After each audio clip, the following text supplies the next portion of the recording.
നമസ്കാരം. അൽ മുക്താദർ ജ്വല്ലറിക്കെതിരെ തട്ടിപ്പിന് police FIR. Abdul വാഹിദ് അലിയാർ കുഞ്ഞ് നൽകിയ പരാതിയിലാണ് കൊല്ലം സിറ്റി പോലീസ് കേസെടുത്തത്. ഫെബ്രുവരി 8-നാണ് കേസെടുത്തത്.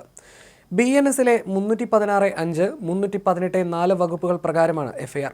8-ാം തീയതി 7 മണിയോടെയാണ് പരാതി കിട്ടിയതെന്നാണ് എഫ്ഐആറിലുള്ളത്. അന്ന് 8 മണിയോടെ എഫ്ഐആർ രജിസ്റ്റർ ചെയ്തു. മുഹമ്മദ് മൻസൂർ അബ്ദുൾ സലാം എന്ന അൽ മുക്താദർ ജ്വല്ലറിയുടെ ഉടമയാണ് എഫ്ഐആർ പ്രകാരമുള്ള ഏക പ്രതി.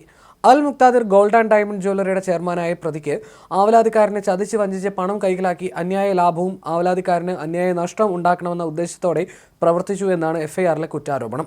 സ്വർണം ബുക്ക് ചെയ്യുന്ന തീയതിയിലെ വിലയിലും മേക്കിംഗ് ചാർജ് ഈടാക്കാതെയും ബുക്ക് ചെയ്ത തീയതിയിലെ വിലയിൽ സ്വർണ്ണാഭരണം നൽകാമെന്ന് പറഞ്ഞ് വിശ്വസിപ്പിച്ച് കരാറുണ്ടാക്കി.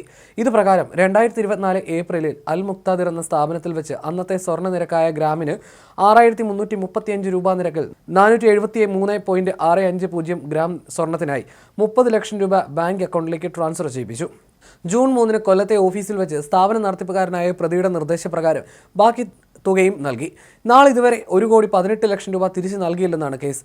ആവലാതിക്കാരനെ കുറ്റകരമായ വിശ്വാസവഞ്ചന നടത്തി ചതിച്ചുവെന്നാണ് എഫ്ഐആർ പറയുന്നത്. കൊല്ലം ഈസ്റ്റ് പോലീസ് സ്റ്റേഷൻ SI ആണ് കേസെടുത്തത്.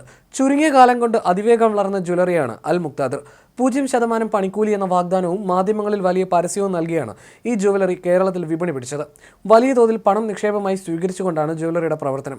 ഇതിനോടകം തന്നെ പല വിധത്തിലുള്ള ആരോപണങ്ങൾ ഈ ജ്വല്ലറി ഗ്രൂപ്പിനെതിരെ ഉയർന്നിരുന്നു. ഇത്തരം ആരോപണങ്ങൾ പരാതികളായി പുറത്തു വരുന്ന സാഹചര്യമാണുള്ളത്. ഇതിനിടെ അൽ മുക്താദറിന്റെ കേരളത്തിലെ ശാഖകളിൽ ആദായ നികുതി വകുപ്പ് റെയ്ഡ് നടത്തിയിരുന്നു. ഇതിനിടയിലാണ് കേരള പോലീസ് കേസെടുത്ത വിവരവും പുറത്തു വന്നത്. 8-ാം തീയതി എടുത്ത കേസിലെ എഫ്ഐആർ വിവരങ്ങൾ പുറത്തു വരുന്നത് ഇപ്പോൾ മാത്രമാണ്. വകുപ്പുകൾ പ്രകാരം 7 കൊല്ലം വരെ തടവ് ശിക്ഷയ്ക്ക് സാധ്യതയുണ്ട്. അതുകൊണ്ട് തന്നെ ജാമ്യമില്ലാ കുറ്റമാണ് അൽ മുക്താദർ ജ്വല്ലറിക്കെതിരെ ചുമത്തിയിട്ടുള്ളത്. ഇതോടെ തങ്ങൾക്കെതിരെ പരാതികളൊന്നും ഇല്ലെന്ന അൽ മുക്താദറിന്റെ വാദവും പൊളിയുകയാണ്. അൽ മുക്താദർ ജ്വല്ലറിയിലെ ആദായ നികുതി റെയ്ഡിൽ നികുതി വെട്ടിപ്പ് കണ്ടെത്തിയെന്നും റിപ്പോർട്ടുണ്ട്. വൻതോതിൽ കള്ളപ്പണം വെളുപ്പിച്ചെന്നാണ് ഇൻകം ടാക്സ് കണ്ടെത്തൽ. കേരളത്തിൽ മാത്രം 380 കോടി രൂപയുടെ നികുതി വെട്ടിപ്പാണ് കണ്ടെത്തിയത്. ഇൻകം ടാക്സ് ഇൻവെസ്റ്റിഗേഷൻ വിഭാഗത്തിന്റെ റെയ്ഡിൽ നിർണായക വിവരങ്ങളും കിട്ടി. സംസ്ഥാനത്തെ 30 കടകളിലാണ് പരിശോധന നടന്നത്. മണി ചെയിൻ മാതൃകയിൽ അൽ മുക്താദർ കോടികൾ കൈപ്പറ്റിയെന്നാണ് കണ്ടെത്തൽ. ഇത് വ്യക്തിപരമായ ഇടപാടുകൾക്ക് ഉപയോഗിച്ചെന്നും തിരിച്ചറിഞ്ഞിട്ടുണ്ട്.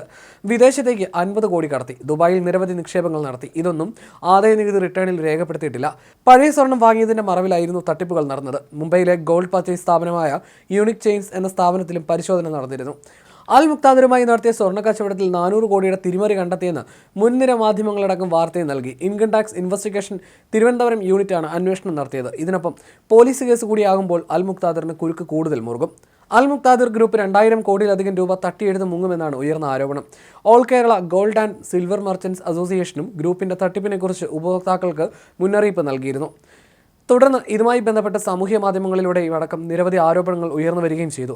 വിവാഹ ആവശ്യത്തിന് സ്വർണം ലഭ്യമാക്കുന്നതിന് വൻ തുക ഡിപ്പോസിറ്റായി സ്വീകരിച്ചുവെന്നും എന്നാൽ പറഞ്ഞുറപ്പിച്ച തീയതിയിൽ സ്വർണം നൽകാത്തത് വ്യാപക പ്രതിഷേധത്തിന് ഇടയാക്കുന്നു എന്നുമായിരുന്നു റിപ്പോർട്ടുകൾ. തിരുവനന്തപുരം, കായംകുളം തുടങ്ങിയ സ്ഥലങ്ങളിൽ ഉപഭോക്താക്കളുടെ പ്രതിഷേധം ഉയർന്നിരുന്നു. കൊല്ലത്തും സമാന സംഭവങ്ങൾ നടന്നു. എന്നാൽ തനിക്കും അൽ മുക്താദർ ഗ്രൂപ്പിനുമെതിരെയുള്ള ആരോപണങ്ങൾ വാസ്തവവിരുദ്ധമാണെന്നും പണിക്കൂലി ഒഴിവാക്കി പുതിയ ബിസിനസ് മോഡൽ അവതരിപ്പിച്ചതിലെ അമർഷമാണ് ഇതിന് പിന്നിലെന്നും മുഹമ്മദ് മൻസൂർ വിശദീകരിക്കുകയും ചെയ്തു. ഇപ്പോഴും മുക്താദർ ഗ്രൂപ്പിനെതിരെ ഉന്നയിച്ച ആരോപണങ്ങളിൽ ഉറച്ചു നിൽക്കുകയാണ് AKG SMA.